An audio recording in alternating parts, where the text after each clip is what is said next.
Bien, saludo a todos, que tengan un buen día. Sabemos que este día siempre es un día especial por la conexión especial que hay de parte del Creador. Ah, muchos dirán que no, pero nosotros sí lo creemos así, lo hemos comprobado. Es una energía diferente a la de la semana, así que la aprovechamos para, para estas clases, para estas conexiones. Y en esta semana, la clase del Midrash, ¿cierto? Que es un libro de Torah oral que también fue dado por Dios a Moisés, conjuntamente con todo lo demás, pero oral, o sea, no era escrito. ¿Y por qué digo era? Porque hubo un tiempo que el pueblo de Israel, por temor a que se perdiera esta enseñanza, lo plasmaron también en escritos. Pero principalmente estas enseñanzas, eh, o algunas explicaciones de leyes y todo eso, fueron dadas oralmente, o sea, tenía que pasarse de generación en generación, de padre a hijo, ¿cierto? De abuelo a nieto y así. Era la forma que Dios permitía que se diera estas enseñanzas. Lo que sí, al contrario de la Torá oral, que sí le dije, ordenó a Moisés que la escribiese. Y así también en ese momento también se dieron los, los 10 enunciados, ¿cierto? Que se le llama comúnmente 10 mandamientos en el monte Sinaí, ¿cierto? Y aquí en estos momentos estamos en esa parte, más o menos, de la historia en el libro de Éxodo, ¿cierto? Shemot, que traducido es nombres. Éxodo más bien es traducido como el griego en salida, como salir de alguna parte, se le dice siempre el éxodo, y se ocupa en el mundo secular muchas veces de el éxodo de tanta cosa, el éxodo de esto, pero principalmente en la Biblia el significado real de este libro es nombres, más alusivo a que aquí se revelan los nombres de Dios, los 72 nombres, ¿cierto? Los nombres principales y el más elevado. Eso es más o menos el significado de lo que es este libro. Pero aquí también hay hitos importantes como la entrega de la Torá, ¿cierto? Y ahora estamos estacionados en estas parashat que hay, acerca de la construcción del Mishkan, ¿cierto? Del tabernáculo móvil, el cual Dios ordenó a Moisés para que eligiera a hombres que él también tenía elegidos con esa destreza fabricar este tabernáculo, ¿cierto? Móvil, que también era como un prototipo de cómo iba a ser después el templo, ¿cierto? El templo que se hizo en Jerusalén, el cual fue destruido, después se hizo otro, también fue destruido y ahora no hay templo en estos momentos. El templo era algo muy importante porque era un centro de conexión, ¿cierto?, con la divinidad. Era algo muy importante para el pueblo de Israel. Y se habla que hoy en día están a puertas de querer construir un tercer templo, pero los sabios, algunos dicen que el templo somos nosotros mismos. Por eso aquí en esta parashat podemos ver que se dan las instrucciones acerca de hacer este Mishkan, ¿cierto? Este tabernáculo, pero en esta parashat se habla también de las vestimentas, del ropaje del Cohen, ¿cierto? Del Cohen Gadol, que era el sumo sacerdote, el que oficiaba todo lo que tenía que ver con el lugar santísimo, porque los sacerdotes normales, levitas, ¿cierto? Ellos oficiaban afuera en el patio, en donde se hacían los otros trabajos normales, por decir así, pero el Cohen tenía que consagrarse para una vez al año entrar al lugar santísimo, como se le llama, y, y era algo de más alta responsabilidad, de más alto nivel. Entonces, el, en esta parashat es como una parashat gemela a la anterior Terumá, ¿cierto? Que vimos la semana pasada, aludiendo un poco la comparación de cómo tiene que vestirse un sacerdote, o sea, un sumo sacerdote, muy similar a lo que es un tabernáculo, porque se entiende que nosotros también somos tabernáculos, que, que tenemos esa capacidad de que Dios mismo pose en nosotros, habite entre nosotros, porque así fue lo que le dijo Dios a Moisés: Habitaré entre ellos, ¿cierto? No, no es un tabernáculo para otra cosa, sino que para habitar en nosotros. O sea, seríamos como un mini tabernáculo móvil también, y apto también para llevar, para enseñar, para que los demás también lo sean, los que no conocen eh, estas enseñanzas. Entonces, la parashat del día de hoy, Tetzabé, ¿cierto? La cual se traduce al español como ordena, ¿cierto? También la tetz, la raíz de esta palabra también es alusivo también significa unir, ¿cierto? Eh, es como ordenar, siempre se toma como algo autoritativo, ¿cierto? Como algo como de dictador, pero el ordenar tiene una connotación de unir, una connotación de que haya un orden. O sea, cierto que en el principio, cuando el mundo estaba en desorden o en caos, Dios, que hizo, unió, unió las cosas buenas, e hizo cosas buenas para que nosotros viviésemos en armonía, y esta tierra, este mundo sea apto a vivir. En sí, el mundo en general también es un tabernáculo en donde posa la nosotros tenemos que ser sus receptores. Como dijo también en una parte Jesús, ¿cierto? Dijo que nosotros también tenemos que ser luz del mundo, luz de las naciones. Y eso es lo que tratamos de hacer día a día en nuestra forma de andar, en nuestra forma de hablar, en cómo nos vestimos, ¿cierto? Porque hasta en eso hay que ser apto, ¿cierto? También en la vestimenta espiritual, la vestimenta interna, ¿cierto? Tiene que ser como un Cohen, porque dice, mismo Dios dijo que en la redención, en el día de cuando el Mesías haga esta redención, todos seremos un pueblo de sacerdotes, aptos para enseñar a los demás. Entonces, esta es una preparación de nosotros para aquellos días.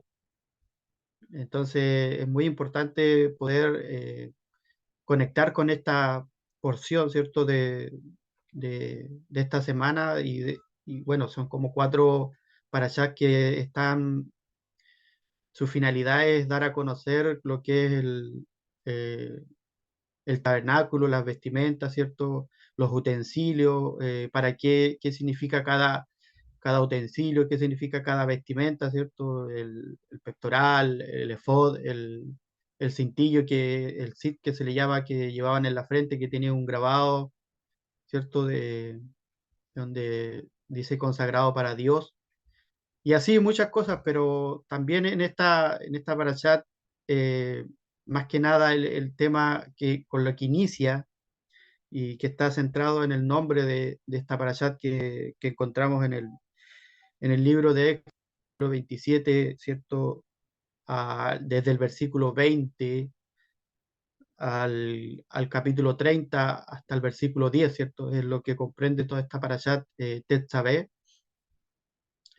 Más que nada está en la ordenanza de la, de la preparación, o del donar el aceite, ¿cierto? Para la menorá, la cual era el candelabro, ¿cierto? De 7 brazos, que también es alusivo a cada uno de nosotros, porque hemos aprendido que debemos ser un candelabro que ilumina, que se enciende para las naciones, para los demás. Cosa que cuando alguien los vea a nosotros, ellos noten en nosotros una luz diferente, una luz especial. Y, y eso es lo que tratamos de hacer, aunque muchas veces hay gente que va a ir en contra de todas estas enseñanzas, porque piensan que nosotros nos hemos apartado del camino religioso, pero eh, en cierta forma sí, porque nosotros no somos religiosidad, no trabajamos por medio de la religión, sino que lo que se nos da son secretos netamente del cielo y no es un sistema de religiosidad, sino que dependemos netamente de Dios y las enseñanzas son de parte de Dios. Así que es para que quede claro que lo que hacemos es para que las naciones comprendan, para que la gente que no le conoce comprendan que esta tecnología divina son conexiones para con Dios. Por ejemplo, cuando se dieron los preceptos en el tiempo de Noé, ¿cierto? Se dieron 7 preceptos para las naciones, 7 leyes noágidas que se le llaman, que son conexiones de las naciones para con Dios, ¿cierto?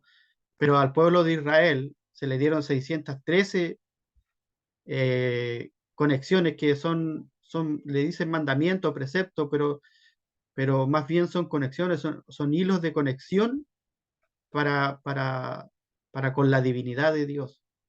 Entonces, el poder cumplir las 613 es muy difícil, eso es casi imposible, pero nosotros de a poco, en un proceso de este caminar, de estas enseñanzas, vamos conectando y el conectar con los preceptos, ¿cierto? Con estos hilos de conexión para con Dios, va ayudando a la rectificación, ¿cierto? Del mundo, primeramente de uno mismo, pero así también ayudamos a conectar al mundo con Dios, porque el mundo después de la caída de Adán, ¿cierto? De la desconexión de Adán con el Creador, se esparcieron todas estas chispas y estas hay que reunirlas para poder formar nuevamente esa vasija y conectar con Dios directamente. Y en cierto modo lo hemos estado haciendo y lo hemos palpado y lo hemos vivido, aunque falta la plenitud total, pero ya llegará el día.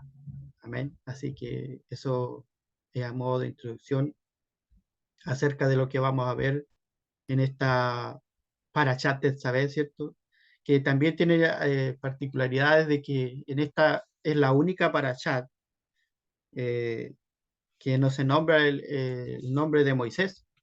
Desde que nació Moisés, ¿cierto? Es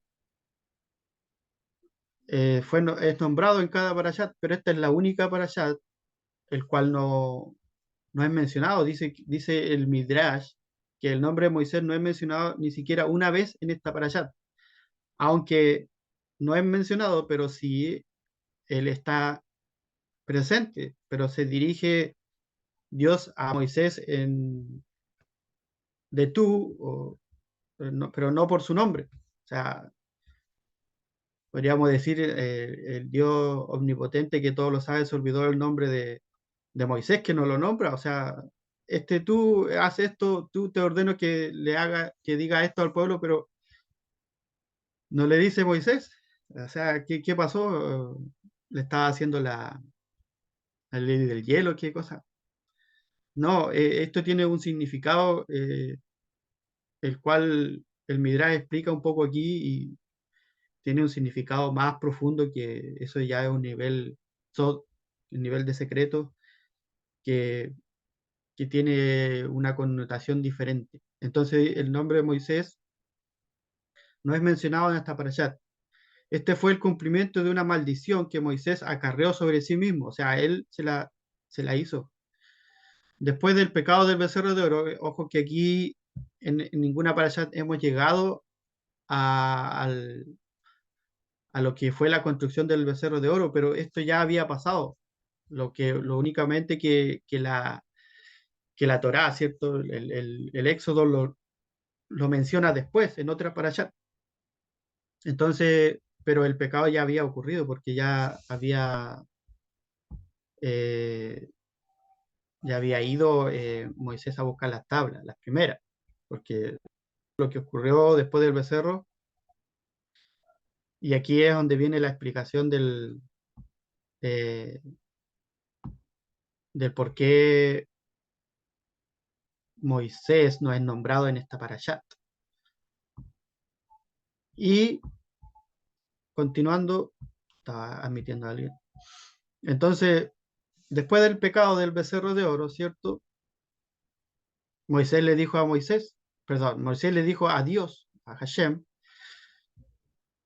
dijo, si tú no perdonas su pecado, yo te pido a ti, bórrame de tu libro, el cual tú has escrito, ¿cierto? El, en la, en la Torá habla de que, dice que, vamos a leer un poco en la Torá, ¿cierto? Directamente, que dice desde el nacimiento de Moisés, esta es la única parashá, o la sección de la Torá, en el que no aparece el nombre de Moisés, con excepción del libro de Devarim, porque es la reiteración de la Torá a cargo del mismo Moisés, o sea, se vuelve a repetir más adelante estos párrafos. En la presente sección el nombre de Moisés no se menciona ni una sola vez porque el gran líder intercede ante Dios en favor de los israelitas y le pide que les perdonara la falta con el becerro de oro y que lo borrase del libro de la Torá. Después de esta intervención, o sea, Dios perdona a Israel y también omite el nombre de Moisés en la presente sección, o sea, la presente parashat. Pues las palabras de un virtuoso o de un sadik, de un justo, ¿cierto? Eh, dejan su huella aunque sean pronunciadas en forma condicional. Por eso hay que tener cuidado muchas veces con lo que hablamos. Podemos a veces decir cosas que después nos vamos a arrepentir de haberlas dicho, así que hay que tener cuidado con lo que decimos muchas veces. Hubo un caso de un juez que se llamaba Jefté, ¿cierto? Que aparece más adelante en el libro de los jueces, que consultaba a Dios para ir a la guerra, así, siempre se hacía, era normal consultar a Dios y también tiene que ser una costumbre para nosotros siempre consultar antes de efectuar algo que tengamos en mente, ¿cierto? Y le preguntó si es que ellos iban a ganar contra el pueblo que les hacía guerra. Y entonces no había respuesta de Dios, pero este hombre le preguntó a Dios que si Dios le hacía ganar esta batalla, esta guerra, él le daría a la primera persona que saliera a encontrarlo como a recibirlo después de la batalla. Siempre era una costumbre que la gente salía a recibir a los que venían de la guerra y le hacían fiestas, obviamente cuando habían ganado y si habían perdido, claramente a, a buscar a los heridos o a consolar la tristeza de haber perdido.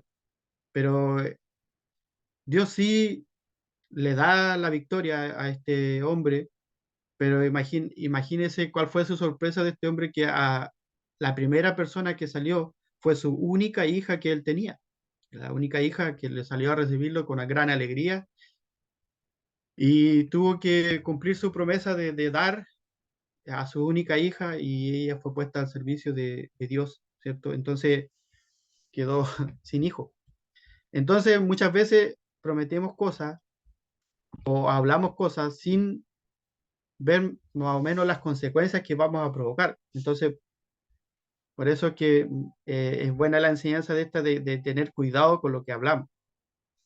Es una enseñanza entre paréntesis de lo que vamos a hablar en el día de hoy, porque más que nada nos vamos a enfocar en, en lo que es el, el aceite para el candelabro, de lo que habla el Midrash en este primer tema, eh, del aceite de oliva, ¿cierto? Que tenía que ser donado por el pueblo, así como también donaron el oro, las telas, ¿cierto? Los materiales, la madera para la construcción del templo, que asimismo también fue usada gran parte de estos materiales para también la hechura de las vestimentas sacerdotales. Y así todo era donado por el mismo pueblo para, para hacer efectivo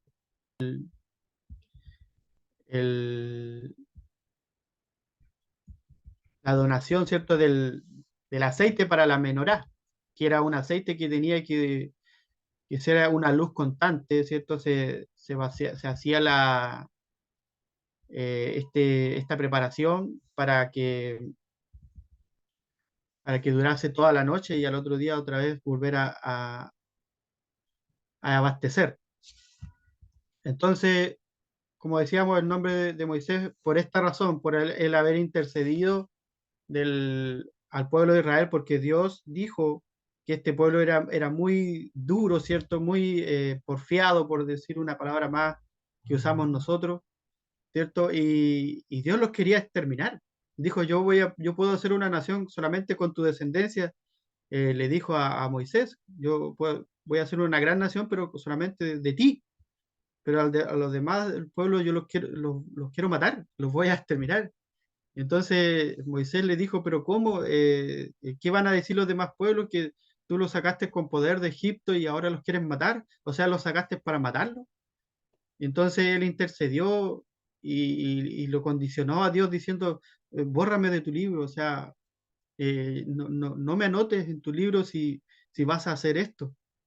Entonces Dios se arrepiente del decreto que había hecho, pero así todo ya estaba decretado. Cuando Dios habla, alguien tiene que pagar por eso, y el que pagó por esto fue que tuvo que anularse Moisés, el nombre de Moisés de esta parashat. Esto es muy parecido a lo que aparece en lo que vamos a ver en esta semana, ¿cierto? De lo que es el de Purim, ¿cierto? La fiesta de Purim. El libro de Esther, ¿cierto? Neilá Esther. En todos los capítulos que hay, nunca se nombra el nombre de Dios, aunque sí está presente, al igual como esta para allá, tiene mucha similitud, porque no se nombra el nombre de Moisés, pero sí Moisés está presente. Entonces, también hay una enseñanza con eso. Entonces le dijo, si tú no perdonas el pecado de los que hicieron el becerro de oro, ¿cierto? O sea, de todo el pueblo, porque en sí, a los que incitaron al becerro de oro, los principales, fueron muertos. Ellos sí fueron muertos por los mismos levitas a espada, ¿cierto? Como alrededor de 3.000 fueron muertos aquella vez. No fue un número menor, pero sí Dios quería exterminar todo el pueblo. Entonces dijo, si tú no perdonas su pecado, yo te pido a ti, bórrame de tu libro, el cual has escrito. Y las palabras de un sadik, ¿cierto? Tienen efecto, aun si la condición vinculada ya no es cumplida. Entonces Dios borró el nombre de Moisés en esta parashat. Entonces eso fue un caso aislado, eh, una enseñanza que también podemos ver aquí, pero lo que vamos a ver principalmente en esta parashat es el mandamiento de que el aceite de oliva fuera contribuido para el candelabro, ¿cierto? La menorá, y que ella fuera encendida por los sacerdotes. Entonces, inmediatamente siguiendo las varias instrucciones concernientes a la construcción del Mishkan, ¿cierto? Del tabernáculo móvil y sus santos utensilios, vasija y todo lo que conllevaba, Dios dio una nueva mitzvah. Él mandó que aceite de oliva fuera donado para la menorá, ¿cierto? Entonces, que les ordenó que a los hijos de Israel constantemente se ocupen ellos mismos de este precepto, ¿cierto? De esta ordenanza, que Dios les dijo para que ganen méritos. O sea, ¿qué méritos? ¿Por qué? Porque antes de eso habían hecho el pecado del becerro de oro. Entonces era importante que con toda la oscuridad que esparcieron por esta idolatría, ¿cierto? Esta desconexión, lo primero que tenía que hacer era iluminar. O sea, esto no es por si acaso que primero tenía que haber sido la menorá, porque era alusivo a que ellos tenían que hacer mérito por lo que habían hecho y lo primero era iluminar con la menorá, ¿cierto? Aunque era físico, pero todo tiene su connotación espiritual. Entonces él les dijo a Moisés, no le dijo a Moisés, sino que le dijo tú, porque ya no lo está nombrando. Tú personalmente serás el depositario y recibirás todas las contribuciones de aceite de oliva. Conocemos la oliva, que acá en Chile se le dice aceituna. el nombre es oliva, pero se le dice aceituna alusivo porque contiene aceite. Entonces, solo aceite obtenido del primer prensado de una oliva era aceptable para la menorá. Estas primeras gotas eran perfectamente claras y sin sedimento, o sea, sin, por decirlo así, sin cepa, era es como decir así, el aceite más puro, sin ollejos, como se le llama, sin restos de cáscara, como la oliva tiene cáscara, ¿cierto? Como cuando después que es prensada, después ya de las finales van saliendo diferentes. Entonces, dice, estas primeras gotas eran perfectamente claras y sin sedimento. El aceite que era extraído de prensados más tardíos, o sea, los que venían después, el cual necesitaban molienda a fin de volverse claro, no era permitido. Vamos a admitir a alguien más.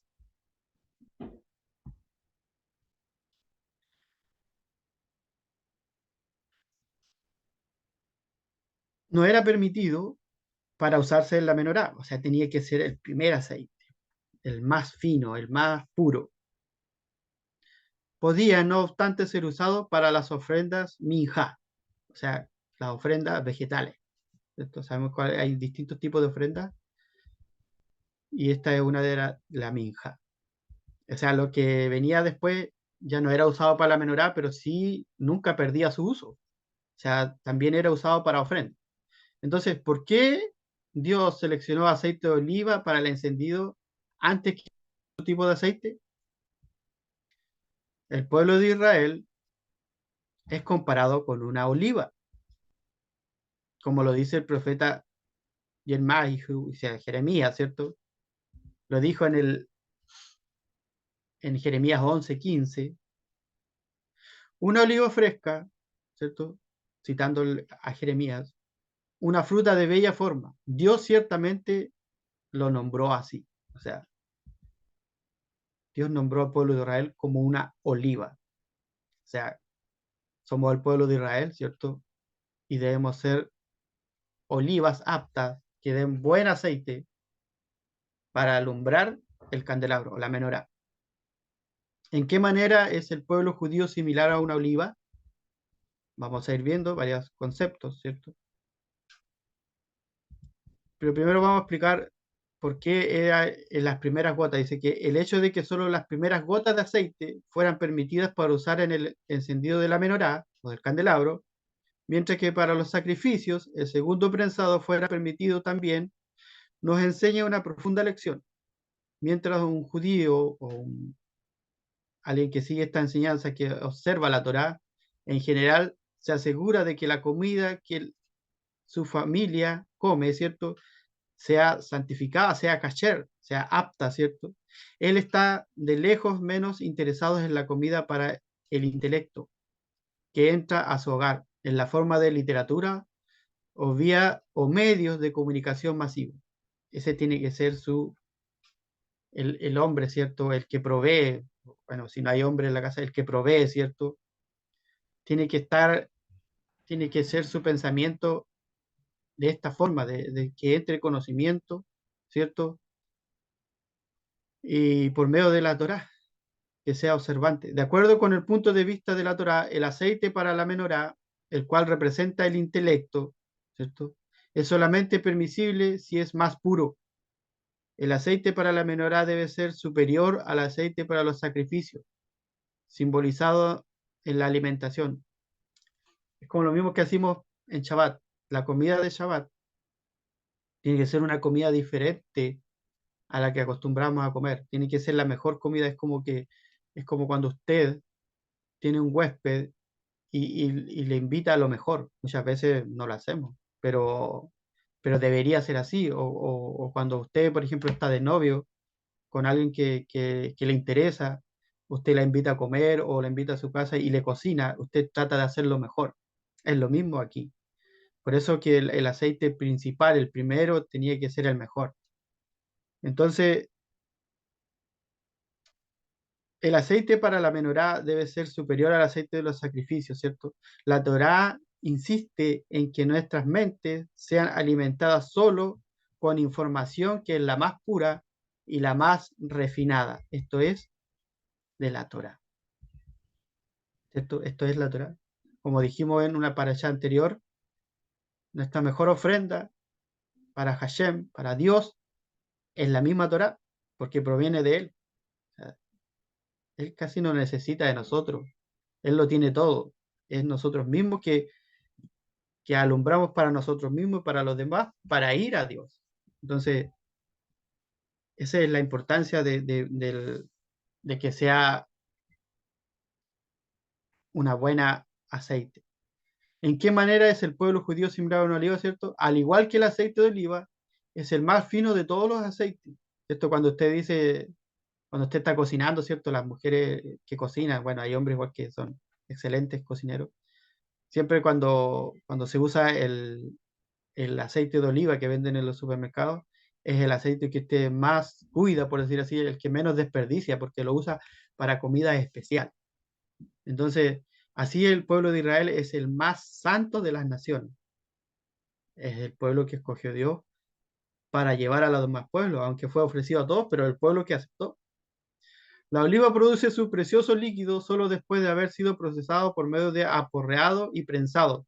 Esto ya es un poco más doloroso, pero muchas veces ayuda, aunque nosotros estamos en la enseñanza de saltear todo esto, porque hay formas de llegar a Dios sin dolor.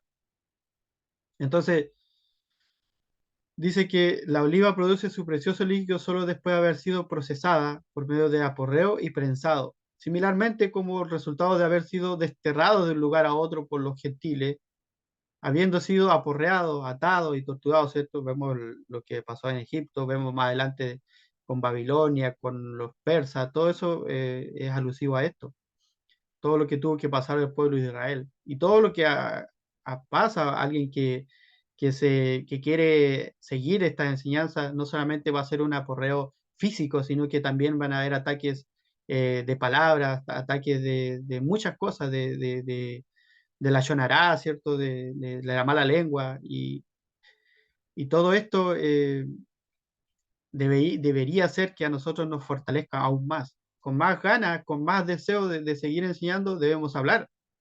Es lo que me ha pasado. Yo hablo por mí, yo creo que aquí a muchos les pasa lo mismo, que cuando alguien lo quiere amedrentar, a uno le hace un deseo más grande de poder seguir enseñando, de poder seguir metiéndose en esta maravillosa enseñanza. Entonces, ¿cierto? Fueron aporreados, fueron atados y torturados. Los hijos de Israel purifican sus corazones y retornan a Dios.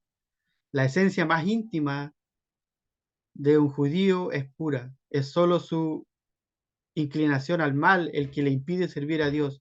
Una vez que la cáscara exterior, esta clipot, ¿cierto? Es removida por la presión externa. Su verdadera naturaleza de santidad se reafirma en ella misma. O sea, cierto que es importante remover esta cáscara y de esa forma se remueve, siendo prensado. Entonces, esa es otra forma. Otra más, todos los líquidos, si son mezclados, combinan en una única mezcla, pero el aceite es una excepción. Esto usted lo ha podido ver e incluso se han hecho experimentos que usted quiere juntar aceite con agua, nunca se funden entre sí, nunca se mezclan, siempre va a haber una separación, aunque estén juntas, pero siempre va a haber un rechazo del aceite con el agua. Y eso siempre se toma como ejemplo, que no puede mezclar el aceite con el agua. El aceite es una excepción, ¿cierto? No se entremezcla, sino que permanece separado. Así el pueblo de Israel es la única nación en la historia la cual no fue devorada entre las naciones, sino que se ha mantenido y se mantendrá así por siempre. Su identidad distintiva, ¿cierto? Eso va a ser así. Y el que quiera unirse al pueblo de Israel va a ser bienvenido, pero tiene que dejar atrás toda su cáscara, toda su clipot. En la mezcolanza de varios líquidos, el aceite flota a lo más alto. Así cuando el pueblo judío cumple la voluntad de Dios, ellos también se elevan por sobre las naciones. Y eso lo hemos podido ver. Incluso en las noticias, cuando aparece algo, cuando los pueblos quieren guerrear en contra del pueblo de Israel, y eso que eso es físico, el pueblo de Israel siempre sale adelante, siempre se eleva aún más, y la gente nunca puede entender por qué un pueblo tan pequeño nunca ha podido ser destruido. Nosotros sabemos por qué. Entonces, lo mismo que el aceite sirve para iluminar al mundo, así ciertamente la sabiduría que radiaba a través del templo sagrado de Jerusalén iluminaba al mundo entero. Esa era la conexión, ese era como un portal de luz, el templo de Israel. Los Kohanim o los sacerdotes tenían que rellenar las lámparas de la menorá todos los días en hora vespertina, o sea, en la tarde. Eso es vespertino, en la tarde.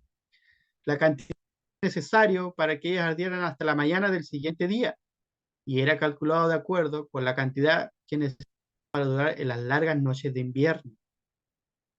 No obstante, aquella misma cantidad era usada todas las noches, aún en las cortas noches de verano, y como resultado, algo de aceite sobraría en las mañanas de verano, ¿cierto?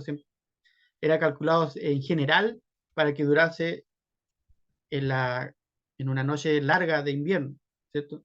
Entonces, como se usaba en general, en verano ya sobraba aceite. Entonces, un milagro especial sucedía en conexión con una de las 7 lámparas de la menorá, la luz del oeste, ¿cierto? No recibía más aceite que el resto de las lámparas. No obstante, cuando el sacerdote llegaba a limpiar la menorá en la mañana, ¿cierto? Porque tenía que hacerse eso a diario, siempre la encontraba ardiendo. Al atardecer, él la encendía nuevamente las otras lámparas con el fuego que todavía ardía del luz del oeste. O sea, quiere decir que esta luz del oeste permanecía siempre encendida. Algunos de nuestros sabios dicen que la luz del oeste tenía que ser encendida solamente una vez al año. Este milagro era una indicación que la presencia de la Shejinah, la presencia divina, ¿cierto?, del pueblo de Israel, continuó hasta el fallecimiento de este Sadik, del que dijo esto, ¿cierto? Se llama Shimon Hasadik, que es muy conocido.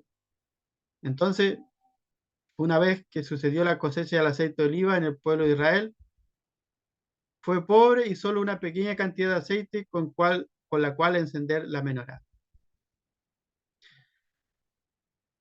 La luz del oeste era el nombre dado a la segunda lámpara sobre el lado este para distinguirla de las primeras luces en el este, ¿cierto? De acuerdo con otras opiniones, era la luz central de la menorá. Esa era la que más duraba. Ese era el milagro que se producía. Los sacerdotes lloraron porque tomaron esto como una señal de desagrado celestial durante el periodo de escasez de aceite. El milagro que usualmente ocurría solo con respecto a la luz del oeste le sucedía a la menorá íntegra a pesar de la insuficiente cantidad de aceite. La menorá ardió brillantemente por toda la noche. Ese fue el milagro. Entonces Dios ordenó que el candelabro, ¿cierto?, la menorá fuera encendida por su bien, porque Él no requiere luz de mortales. Por el contrario, Él es el que ilumina el universo entero.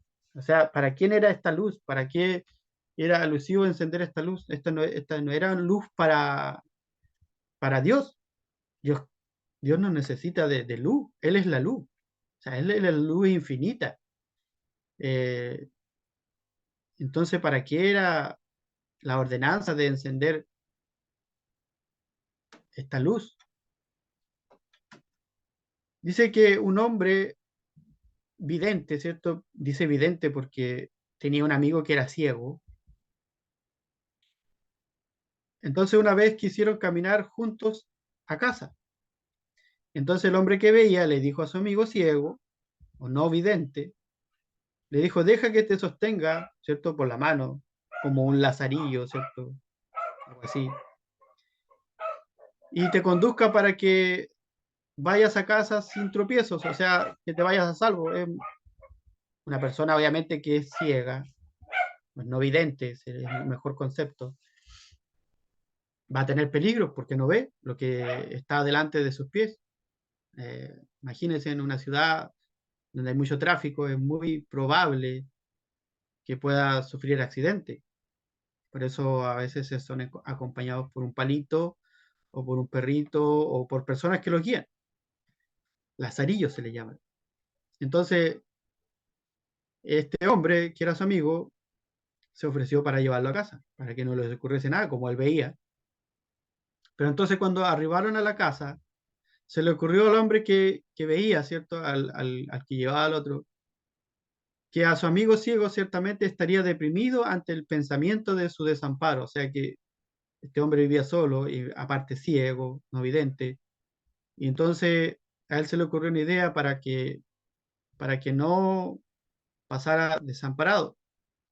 Él por lo consiguiente pensó acerca de una idea para alegrarlo.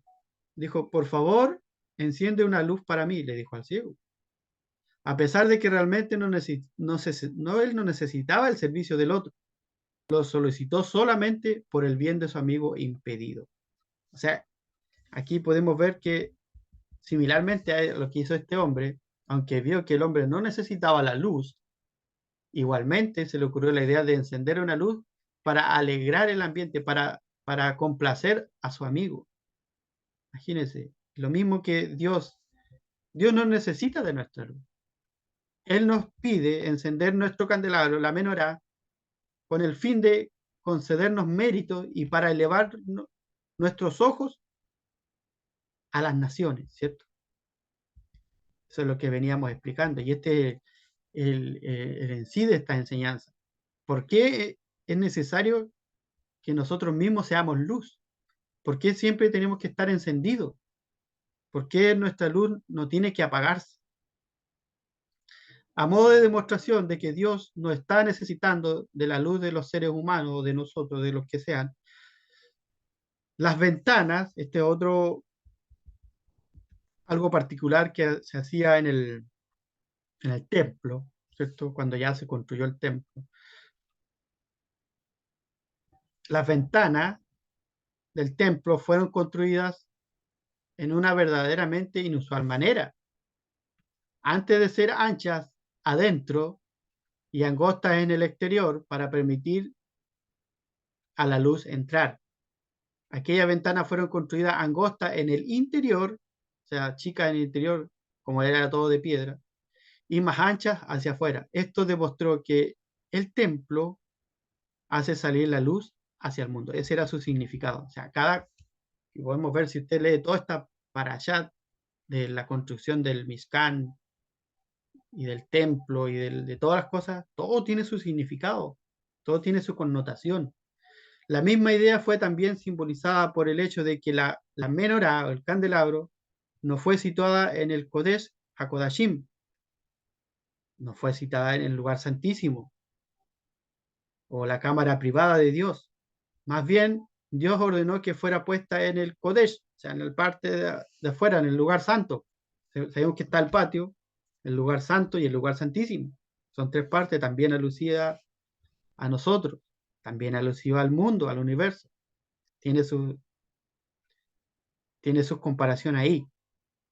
Entonces fue ordenado que fuera puesta en el Kodesh, donde los sacerdotes, no el sumo sacerdote, sino que los Kohanim, no, no el Kohen Gadol, realizaban su servicio.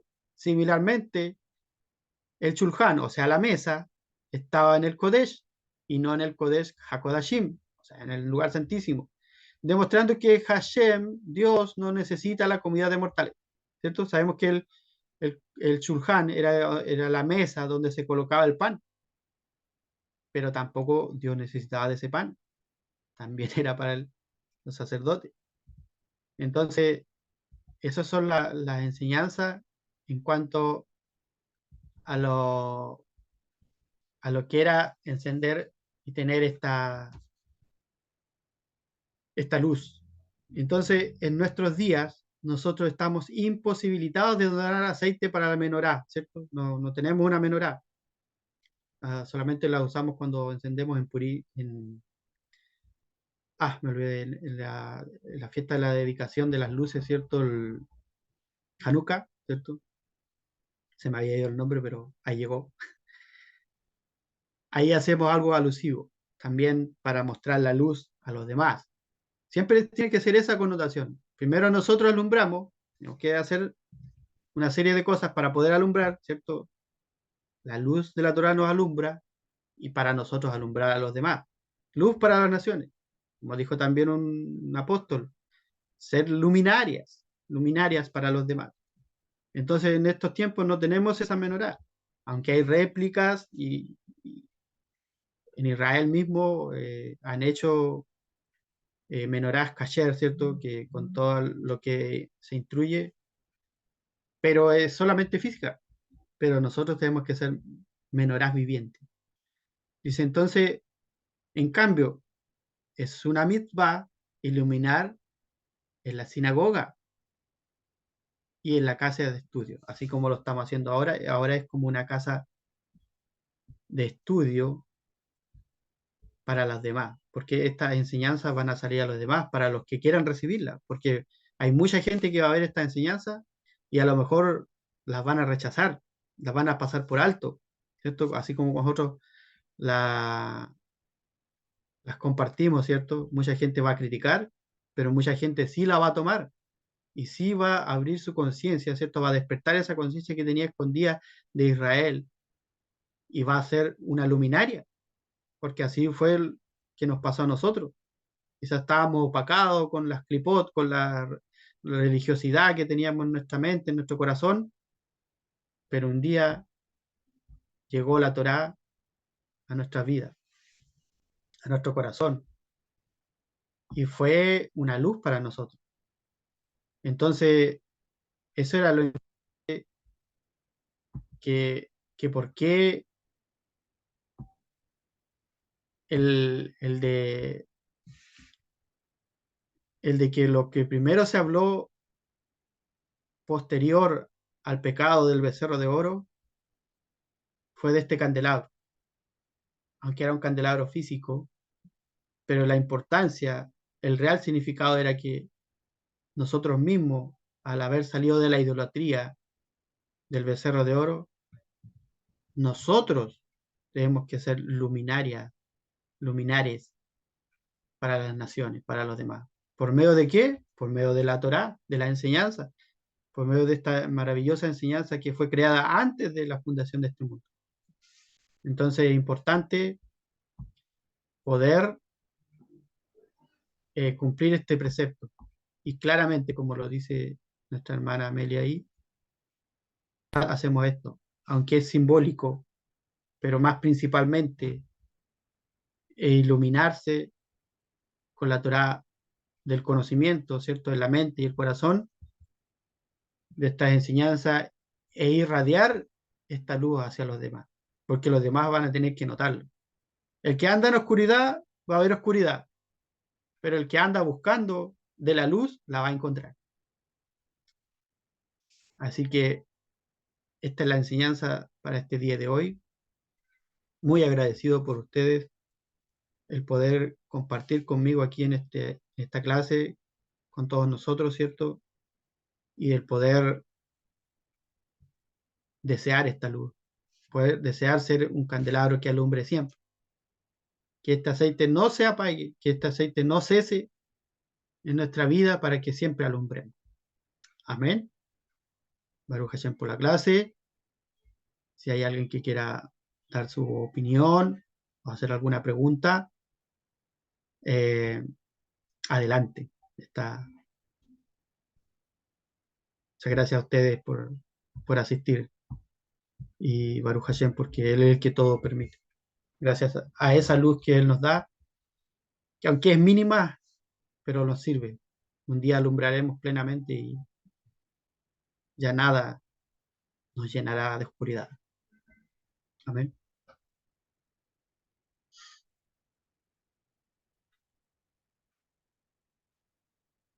Adelante, si alguien quiere aportar o preguntar.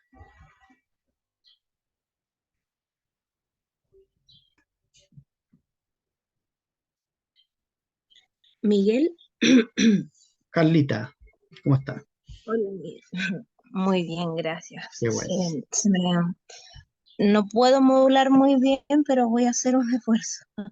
Ok, Em, la verdad estoy muy contenta por poder estar en la clase porque no llevaba casi un mes y medio sin poder conectarme por diversos motivos.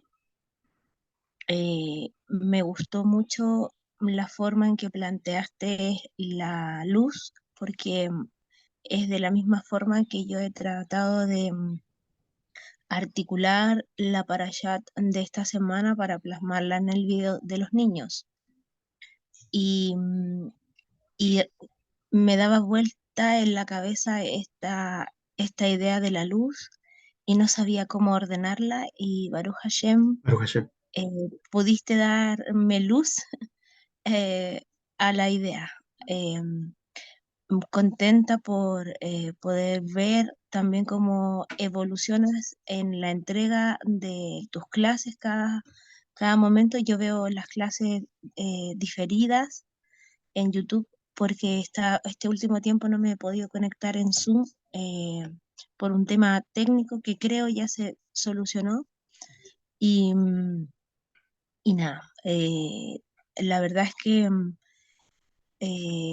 a medida que he podido ir, ya sea estudiando la Torah por mis propios medios, viendo los midrash que tú compartes y las porciones de Jacob, me sorprendo cada día más de cómo es tan simple el poder acercarnos a la luz divina y poder irradiarla también.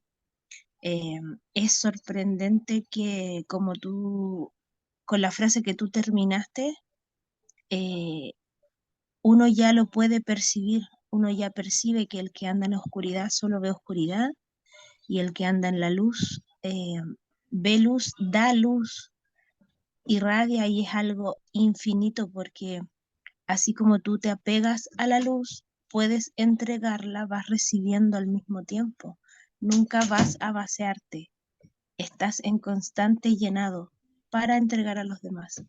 Eso me resulta muy hermoso. Así que Baruch Hashem por esta clase.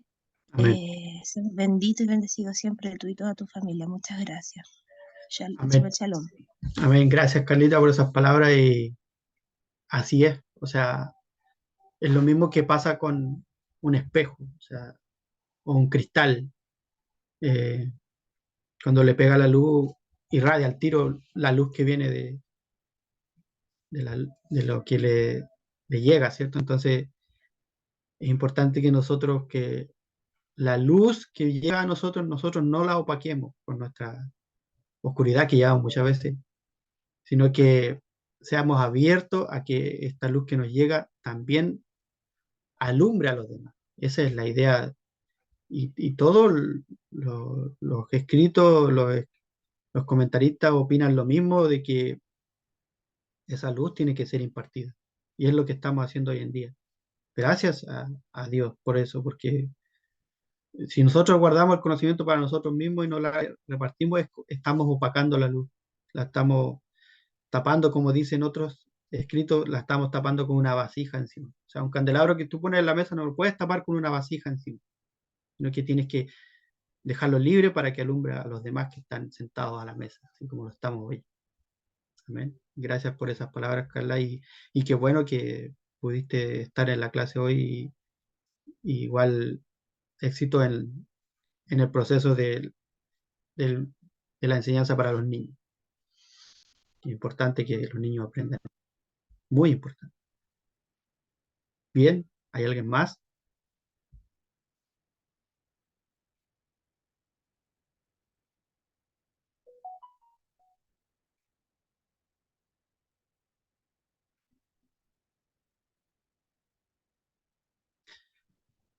Bien, al no ser así, vamos a dar por terminado esta clase, ¿cierto?, de Midrash para Shat Tetzaveh en el día de hoy. Y sí, adelante. Bueno, Shabbat Shalom para todos. Solamente agradecer, Miguel, por la clase. y por la hermosa enseñanza de la porción que nos toca esta semana, siguiendo, ¿cierto?, la misma línea de lo que hemos estado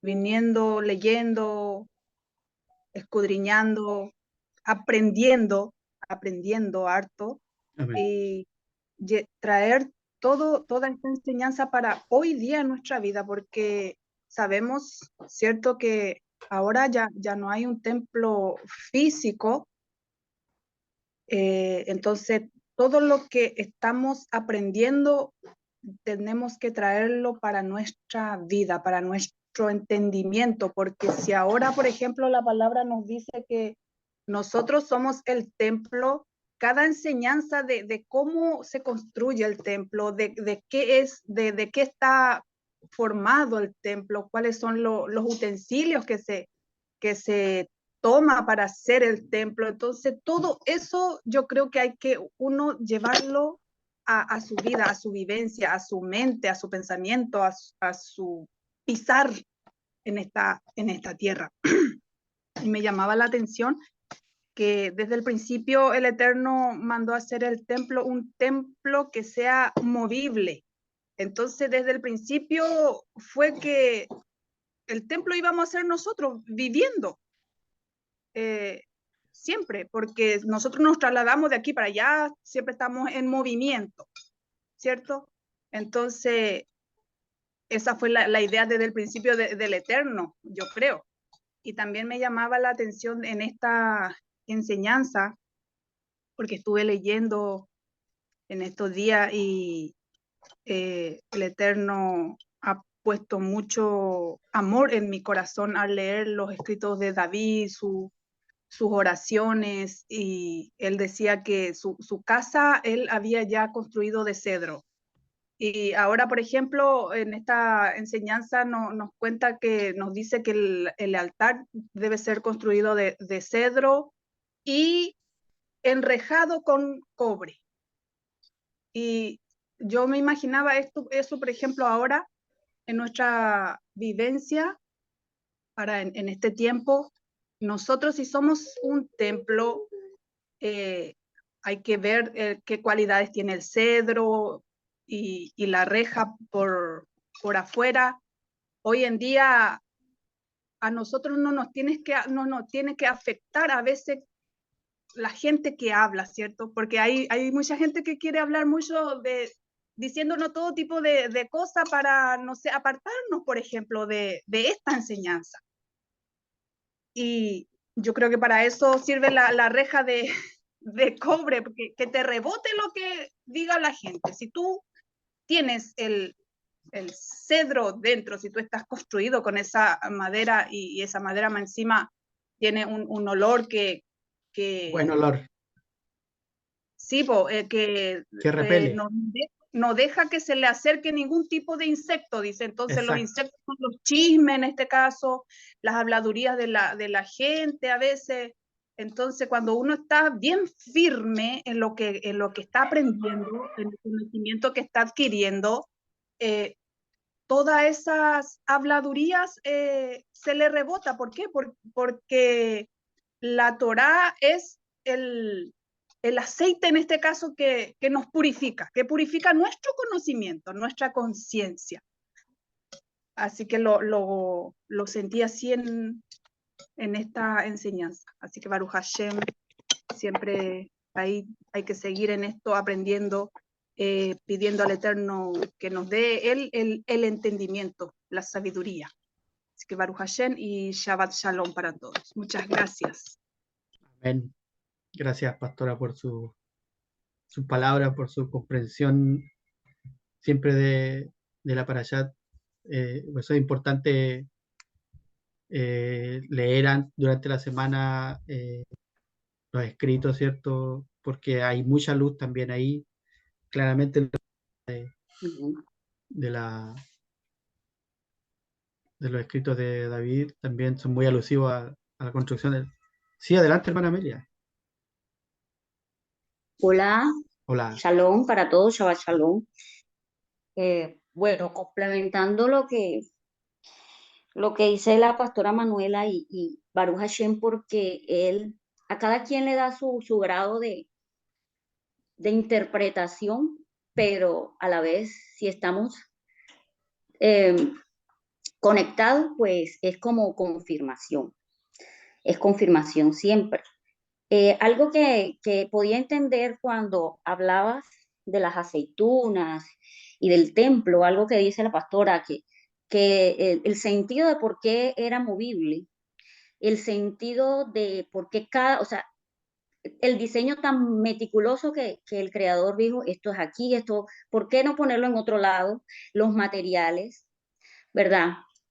Este, me venía a mi entendimiento que el templo físico en ese momento, primero movible y después cuando lo construye Salomón, yo podía entender o podía tener esa visión de que es como un gran transformador, fue un transformador sobre la tierra, una antena, que lo que hacía era receptar, así como las ventanas, podía receptar toda esa energía y toda esa luz que el creador mismo es para que él cambiara esa polaridad y no nos afectara, porque entendemos que nadie puede ver al creador ni él puede mostrar toda su luz, porque no hay ser viviente que pueda soportarlo.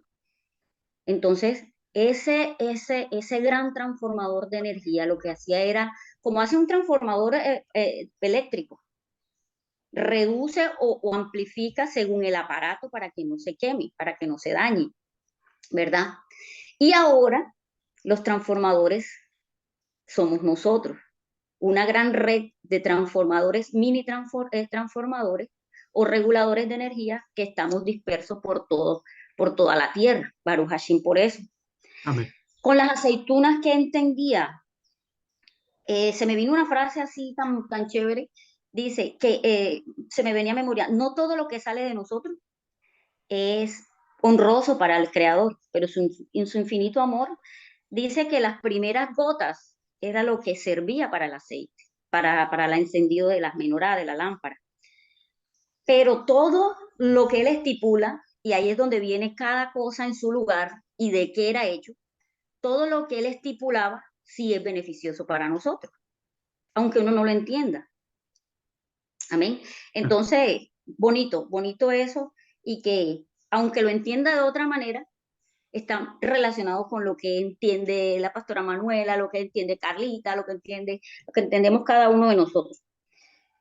También porque Israel, lo que tú decías, es apartado, o sea, es un pueblo que no se corrompió, y no entiendo cómo la gente, las diferentes denominaciones que han aparecido, que tienen su propósito también, porque a través de ellas conocimos al Creador, que ahora ya pues la verdad y la luz verdadera se nos ha revelado, pero que Israel,